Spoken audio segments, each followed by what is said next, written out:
All right, everybody, from your left to right, we have Demetrius Miller, head coach Derrick Clark, and Jonathan Morse. Coach, if you could, just give us an opening statement. First off, hats off to St. Cloud. We knew it was going to be a tough game. They're a good team. He's been there for a long time. He has a great system. They gave us problems in the first half. We couldn't guard him. But our guys kept fighting. We stayed the course. We stayed together. That's been our MO all year, is when we have adversity, is just band together and really work that game. And we did. We did it on the defensive end. All right, with that, we'll open up to questions. Coach, just talk about the differences between the two halves. Like, what adjustments did you make at halftime? It was a tale of two halves. They shot 54% or something like that first half. They shot 35% second half. We shot 54% second half. We changed the way we guarded their ball screens. It wasn't working. We started going underneath the ball screens. We were a little too aggressive, and they were making us pay on the ball screens. We just changed our defenses. We continued to change them. That's the way we play. And we were hoping that at some point, fatigue would be a factor, and I thought it was. Talking about fatigue, that's where Mr. Morse features. Kind of was just a matter of time that you feel before he started to take his toll on them down low? He hasn't played the game. Yeah, down the stretch, the altitude I think played a little factor in that. They're bigs. Number 52, I don't remember his name. But he fouled out and got in foul trouble early. It was a big help because there were some big boys down there. They were tough, physical the entire game, and just the constant beat down, fatigue eventually took toll. And Jay was battling down there. We were making an effort to get him the ball. And although, he didn't get a ton of touches, he did get touches, but that wrestling down there, possession after possession after possession, even if he's not touching it, he's having an impact on the game because they're bigs. How much of an advantage do you have over the Bruce Gardner today? I mean, how good did you feel with that matchup that you had? Well, they were playing very close. And they were playing above the screen. Mm-hmm. So the whole thing was the big didn't hedge, so I just drag it off the screen and then attack. Mm-hmm. So basically, their defense, it changes a lot. So you just gotta take time and pick and choose your times to go. Yeah. How good was the shot? How good were you from the throw? Really, the whole thing about the game was I just had to be the spark for our team. I've been in this situation before in my junior college, so I just had to be a spark. And once you can get a spark, then your teammates follow behind you. Were you worried at all with the 12-point lead that they got there early, or not really?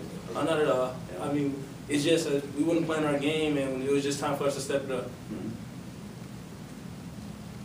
You talked about being over-aggressive a little bit at the beginning. Without the big fella, without Bergstrasser in there, was that just an area of emphasis, like run these guards off the spot? I'm going to be honest with you. I think, and he's a great player. They pose a little bit more of a matchup when he's out of the game because they have pick and pop guys, and that extends the defense a little bit. And I'm not taking anything away from him because he is a great player.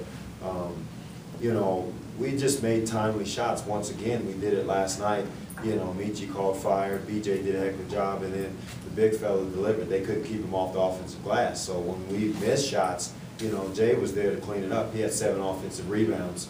So we made timely shots and we were aggressive. That's the way we play, though. We play aggressive, but sometimes you have to play smart too and put your ego to the side and make an adjustment here or there. Jonathan, talk about the calmness you guys had at the line. Last night you guys missed some free throws at the end, let them get back into it.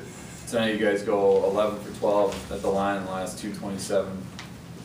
Talk about that resiliency you guys had to not let them back in. The coaches do a great job all year long of emphasizing, don't hang your head. We know we all decent free throw shooters and good free throw shooters.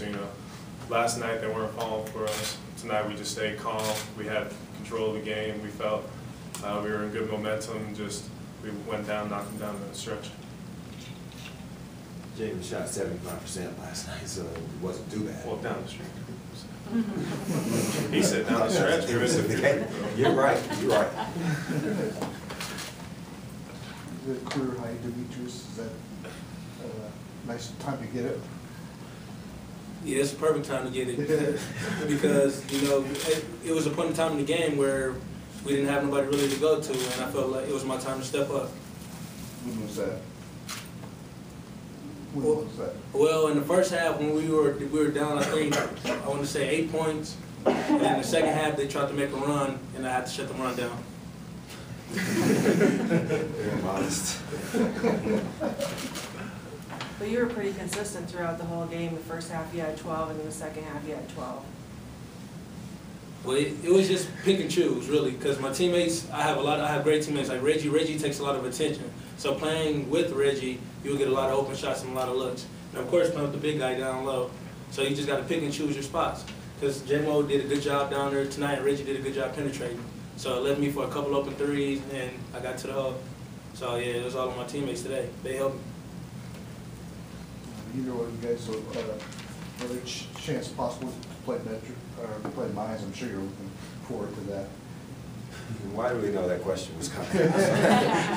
You know, at this point right here, you just want to continue to play. It doesn't matter who they put in front of us. You know, whatever happens, happens. You know, we're going to play a great team regardless. You know, I don't want to get too much into that deal right there. Our players know. You know, when the time comes, we'll see. You know, we're going to get a quality opponent, whoever it is.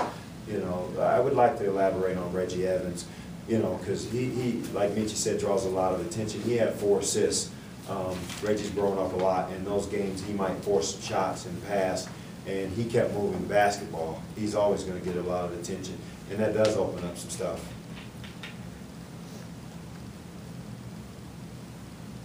Any more questions? All right, thank you guys. Thank you. Thank you.